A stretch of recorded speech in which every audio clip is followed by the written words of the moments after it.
100 म्हणजे गेला होता, राजेश टोपे गेला, पण आमचे 2 सर्कल सुरू झाले, तर 2 सर्कलमध्ये लीड मिळाल्याच्या नंतर निवडून आला.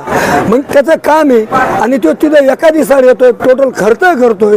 मग आता शरद पवार तर वर गेला, समजा वर केंद्रातल्या यातला विषय राहिला, पण स्थानिक आमदाराचं काम आहे ना, त्याला गरज नाही आहे का आमची? त्याला गरज आहे ना, त्याचं काम आहे यायचं जायचं. तू तुझ्या समाजाकरता तुझ्या जाय, पण आम्हाकडे तरी आम्ही 20 वर्ष काय नसते तो झाडू घेऊन मागे झाडीतच राहिलो का? तू मागून यायचं म्हणून आम्ही मोरं झाडायचं. लय भरपूर ओबीसी समाजाने अगदी केलं, तुम्हाला सांगतो. आम्हाला वाटत होतं आम्हाला असं काहीच नाही, आमचं आम्हाला ठेवा. 29% आमचं ओबीसीचं आहे, एवढं आमचं आम्हाला लेखी असोसिएशन देवा देणी. आणि त्याचं त्याला काय जरांग्याला देता येईल, काय त्याचं त्याला होईल त्यांनी त्याचं ठराव. पण हात जोडून विनंती. आणि दुसरी गोष्ट की शिंदे सरकारचं फडणवीसचं आतापर्यंत काम होतं. 7वा दिवस उगला. कमीत कमी शिष्टमंडळ येणं, इथं चौकशी करणं, काय मागण्या त्याचं काहीतरी दखल घेणं. पण यायला ना भाजप, ना काँग्रेस, ना राष्ट्रवादी, यायला कुठल्याही पक्षाला आमच्या ओबीसीची गरज राहिली नाही. आणि आता मात्र 100% ओबीसी समाज आमचा एक झाल्याशिवाय राहणार नाही. आणि उद्याच्या विधानसभेला ह्या लोकांना काहीतरी दाखवल्याशिवाय पर्याय राहिला नाही आम्हाला. जरांगे पाटील म्हणतात आरक्षण तर ओबीसी मधूनच घेणार. आता मग तेच मग आम्ही मागणी काय आमची की बाबा तुम्ही जरांगे म्हणतात ओबीसीतून आरक्षण घेणार आणि हे म्हणते आम्ही ओबीसीतून देणार नाही. सरकार काय सांगतं आम्ही ओबीसीतून देणार नाही. मग याचंच आम्हाला लेखी उत्तर पाहिजे ना, किंवा लेखी आम्हाला राज्यपालची आणि याची मंत्र्याची लेखी मिळली म्हणजे आम्ही काय, आम्हाला असं काही नाही की मुख्यमंत्री यावा आमका यावा आणि मग आम्ही उपोषण सोडा. आम्ही तुमच्यासारखा त्यांनी शॅम्पल म्हणून जरी पत्र धाडलं आम्हाला राज्यपालचं याचं शॅम्पल म्हणून जरी आला आणि दादा हे उपोषण सोडा तरी आम्ही सोडू. आम्हाला मोठेपणाची गरज नाही. आम्ही भुकालेलो नाही. फुलं उधळून कोट्यवधी रुपयाचे 100 JCB लावून फुलं उधळा मग किंवा काय करावं याची आम्हाला गरज नाही. आम्हाला फक्त आमच्या संरक्षणाची, आमच्या लेकराबाळाच्या संरक्षणाची मागणी आमची. आम्हाला बाकीची आशा नाही आहे.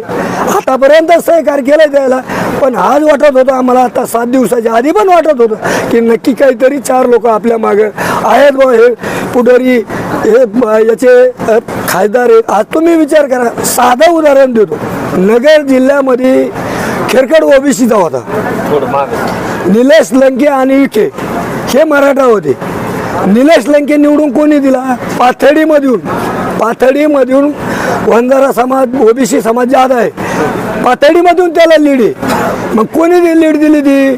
शेवट ओबीसीने दिली ना. तिला आला का तो? खेरकड ओबीसीचा होता, आला का तो? नाही आला. मग यायच्या लोकांना ओबीसी मतदान केलेलं नाही का? याला गरज नाही का? आता हे सगळं याचं काय असेल ते त्यांनी कळून घ्यावा. नाही कळून घेतलं तर याचे भोग त्याला भोगावं लागते. एवढं 100% सांगतो. कारण इतकं आमचं एक ओबीसी म्हणजे इतका आक्रमक झालेला आहे, इतकी एकजूट झाली. ते काय सांगतो 3 बऱ्या ते कुत्र्याचं शेपूट की लय मराठा एक झाला, लय मराठा एक झाला.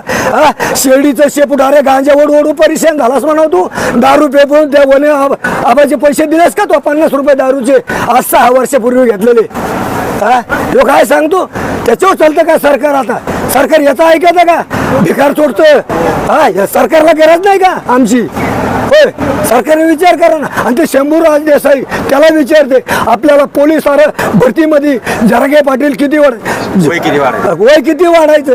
म्हणजे जरांगे 4थी नापास आहे. त्याला एक इंग्लिशची वय वाचून दाखव म्हणा. त्याच्यात देखता तुम्हाला सांगतो त्याचे कपडे धुवून काढतो. तो काय सांगतो? काय नाही त्याला. कुठल्या शाळेत गेलेला आहे? कुठला अभ्यास आहे? आंबेडकर साहेबाचे जे बाबासाहेबांची इतिहास लिहिलेला आहे त्यातले 2 ओळी वाचून दाखव म्हणावं त्याला. त्याच्यात शेण काढतो, त्याचा ढोंगण धुतो मी.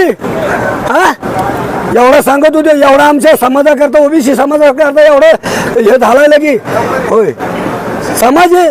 त्यांनी याला गरज नाही का सरकारला? या आता आरा तुरा बोलणारा माणूस नाही मी, साधारण माणूस आहे मी. कोणावर त्याच्यासारखा मूर्ख नाही की याला हे मी पाहतो आणि त्याला पाहतो म्हणणारा माणसं नाहीत आम्ही. ओबीसी एकदम समजदार माणसं आहेत, समजून घेणारे. आतापर्यंत एवढ्या दिवसाचा 9 महिन्याचं त्याचं चालू आहे तरी कुठल्या माणसाने काही एकाही शब्द तेढा केलेला नाही, ना सरकारला ना कुठल्या व्यक्तीला. पण आज आम्हाला तो तेढा शब्द जर सरकारला करायला लावायचा असला तर ते सरकारने ठरायचं. आता हो आम्ही नाही, बस भरपूर झालं साहेब आता हे. बाबा मला सांगा की ज्यावेळेस मराठा समाजाची पायी यात्रा निघाली होती तर इथपासून नवी मुंबईपर्यंत ती गेली. अनेक ओबीसी समाजाचे लोक असतील, कार्यकर्ते असतील, युवक असतील, ते पाणी देण्यासाठी, जेवण देण्यासाठी पुढे येत होते. मराठा समाजाकडनं या आंदोलनाला काही स्थानिक असतील, त्यांच्याकडनं काही पाठिंबा मिळाला का? माझा एक स्वभाव आहे साहेब, मी माळकरी माणूस आहे. मी दिलं आणि घेतलं हे वेगळं दिसतं. डोळ्याच्या बाहेरचं, कानाच्या आतलं हे वेगळं असतं. कानाने ऐकलं आणि डोळ्यांनी पाहिलं. मी स्वतः याच्या आंदोलनाला 500 लिटर जारचं पाणी स्वतः उडिलं. माझी बायकून सून 21 किलो साखर उडिली. नगर, बीड, तुम्हाला सांगतो पुणे, माझे मित्र कंपनी त्याच्या समाजाचे पुण्याकडे जिल्ह्याकडे मी कंत्राटदारी केलेला माणूस आहे. मी मुकदमकी तुम्हाला सांगतो महाराष्ट्रात टोटल माझी ओळख आहे. हां, टोटल माझी ओळख आहे महाराष्ट्रामध्ये. सगळा समाज त्याच्या माझ्या ते दारामध्ये कमीत कमी 7,000 गाडी होती. तेवढ्या लोकांना कुठल्याही बी कब्बर पाणी चहा पाहिल्याशिवाय माझ्या घरच्यांनी आणि मी जाऊन दिलेलं नाही. आम्हाला विचार ना, आमची विचार मागासलेला मराठा 10% आहे त्याला नक्की मिळाव ही आमची विचार. अरे पण तू मागतो काय? तू कोणाकरता मागतो? हा, हे शेळीचं शेपूट मागता कोणाला? काय गरीबाला मागताय का? हा, लाचार झाला, हे पैशाचा लाचार झाला. याची शेती चौकशी करायला पाहिजे. तुम्हाला सांगतो मागल्या त्याच्या पाठीमागल्या लोकांची याची आता काय आहे बोलण्यात, म्हणजे मला ते लय वाईट, मालकरी माणूस आहे, लय वाईट बोलतोय ते, पण नाही समजून घ्यायला पाहिजे. हा, काय याची परिस्थिती आहे मला माहिती आहे. माझी आणि त्याची कारखाना एक भीती आहे साहेब. त्याचं लग्न माझ्या काकांनी केलेलं आहे.